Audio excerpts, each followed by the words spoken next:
بندہ جب روزہ رہتا ہے صبح سے شام تک بھوکا رہتا ہے تو بھوکا رہنے کی وجہ سے آنتوں سے پیٹ سے جو بدبو نکلتی ہے اس بدبو کے بارے میں فرمایا گیا ہے کہ وہ بدبو اللہ کے یہاں مشک کی خوشبو سے زیادہ پسندیدہ ہے۔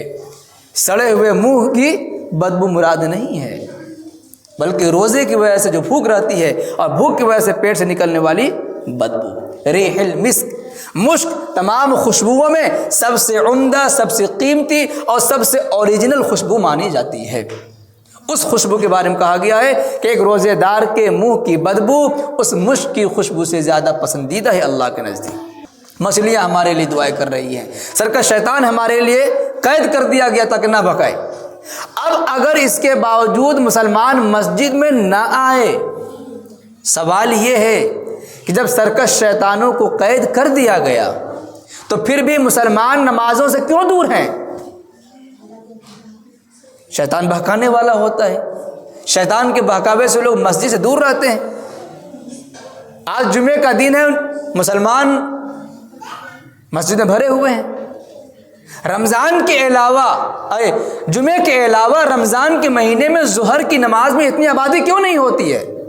عصر میں اتنی آبادی کیوں نہیں ہوتی ہے؟ فجر میں، مغرب میں، عشاء میں، تراویح میں اتنی بڑی جماعت کیوں نہیں ہوتی ہے؟ شیطان تو قید کر دیا گیا ہے۔ اس کا جواب یہ ہے، نمبر 1، سرکش شیطان جو بڑے گرو گھنٹال ہوتے ہیں ان کو قید کیا جاتا ہے، اور جو ان کے چیلے چپاٹے ہوتے ہیں چھوٹے چھوٹے وہ گھومتے رہتے ہیں تو ان کے بہکاوے سے۔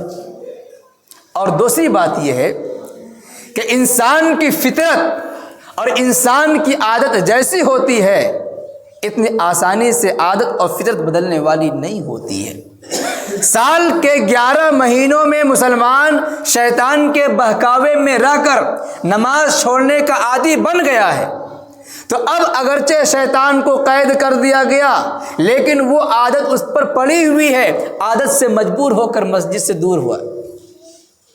تو شیطان کے قید ہو جانے کے باوجود اگر مسلمان مسجد سے دور ہے تو اس سے اندازہ لگائے کہ ہماری فطرت خراب ہو چکی ہے، ہماری عادت خراب ہو چکی ہے، ورنہ اتنے انعامات ہونے کے باوجود ہم مسجدوں سے دور کیوں ہیں؟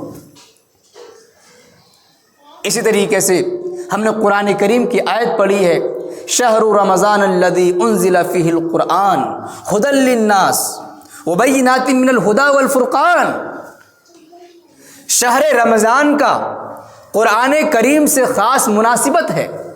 قرآن کریم کہہ رہا ہے شہر رمضان الذی، کہ رمضان کا مہینہ وہ مہینہ ہے انزل فیہ القرآن جس میں دنیا کی سب سے پاکیزہ، سب سے مقدس، سب سے سچی، سب سے اچھی کتاب قرآن کریم نازل کی گئی ہے۔ قرآن کریم رمضان کے مقدس مہینے میں نازل کیا گیا۔ قرآن سے بڑھ کر کوئی کتاب نہیں ہو سکتی، قرآن سے بڑھ کر فضیلت والی، ہدایت والی کوئی کتاب نہیں ہو سکتی ہے۔ دنیا میں بہت ساری کتابیں ہیں، اللہ کی طرف سے نازل ہونے والی متعدد کتابیں ہیں، توریت ہے، زبور ہے، انجیل ہے، وہ تمام کے تمام نازل کی گئی، مگر ان کی حفاظت کی ذمہ داری اللہ پاک نے اپنے ذمے نہیں لی۔ وہ کتابیں خرد برد ہو گئیں، ان کتابوں میں رد و بدل کر دیا گیا، مگر 1400 سال پہلے نازل ہونے والی قرآن مقدس جیسی اہم کتاب آج تک اپنی اصلی حالت پر باقی ہے، ایک زبر زیر ایک نقطے کا رد و بدل نہیں ہوا ہے۔ ایسی کتاب اس ماہ مبارک میں نازل کی گئی ہے۔ اسی سے آپ اس مبارک مہینے کی عظمت کا اندازہ لگا سکتے ہیں۔ رمضان کا مہینہ 12 مہینہ میں سب سے افضل مہینہ، قرآن کریم تمام کتابوں میں افضل کتاب، اور قرآن کریم یہ کہہ رہا ہے کہ رمضان کے اس مقدس مہینے میں اس پوتر کتاب کا نزول ہوا ہے۔ اسی لیے مسلمانوں کو چاہیے کہ رمضان کے مہینے میں قرآن سے رشتے کو جوڑ لیا جائے۔ قرآن کریم کی تلاوت تو روزانہ کا معمول ہونا چاہیے، لیکن رمضان کے مہینے میں خاص اہتمام ہونا چاہیے۔ حدیث پاک میں ہے، پیارے آقا صلی اللہ علیہ وسلم حضرت جبرائیل علیہ السلام کے ساتھ مل کر کے قرآن کریم کا دور کیا کرتے تھے رمضان کے مہینے میں۔ نبی جن پر قرآن کا نزول ہوا ہے وہ قرآن کریم کا دور کر رہے ہیں فرشتوں کے ساتھ مل کر رمضان کے مہینے میں۔ مسلمانوں کا معمول بھی ہے کہ رمضان کے مہینے میں کچھ کم قرآن پڑھتے ہیں، لیکن رمضان کے مہینے میں ختم قرآن کا اہتمام ہوتا ہے۔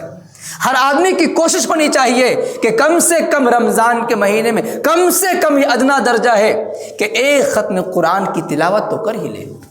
مکتب میں بچوں کو پڑھاتے ہیں، قرآن کریم سکھاتے ہیں، کیوں سکھاتے ہیں؟ قرآن کریم کی تلاوت کر سکیں۔ جو قرآن کریم کی تلاوت کرنا نہیں جانتے، کم سے کم مسجد میں آ کر کے وقت نکال کر کے قرآن کریم سیکھنے کی کوشش کریں۔